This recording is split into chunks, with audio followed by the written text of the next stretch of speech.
రామాపురమనే ఊరిలో గోవిందుడనే బాలుడు ఉండేవాడు. ఒకరోజు గోవిందుడిని అతని తండ్రి పిలిచి పక్క ఊరిలో ఉన్న తన స్నేహితుడి ఇంటికి వెళ్ళమని చెప్పాడు.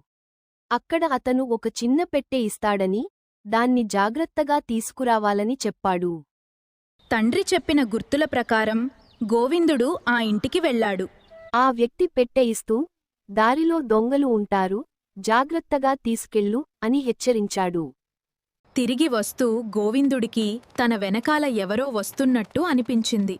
దొంగ తనను వెంబడిస్తున్నాడని అర్థమయ్యాక గోవిందుడు భయపడినా వేగంగా నడవడం మొదలుపెట్టాడు. కొంత దూరం వెళ్ళాక అతనికి ఒక నది కనిపించింది. వెంటనే ఒక తెలివైన ఆలోచన వచ్చింది.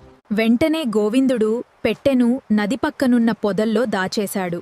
అయ్యో, నా పెట్టె నీళ్లలో పడిపోయింది అంటూ గట్టిగా ఏడవడం మొదలుపెట్టాడు. అతని వెనకాల వచ్చిన దొంగ పెట్టె కోసం నదిలోకి దూకి వెతకడం మొదలుపెట్టాడు. అదే సమయాన్ని ఉపయోగించుకుని గోవిందుడు పెట్టెను తీసుకుని అక్కడి నుంచి పారిపోయాడు. సమయస్ఫూర్తితో గోవిందుడు ప్రమాదం నుంచి బయటపడ్డాడు.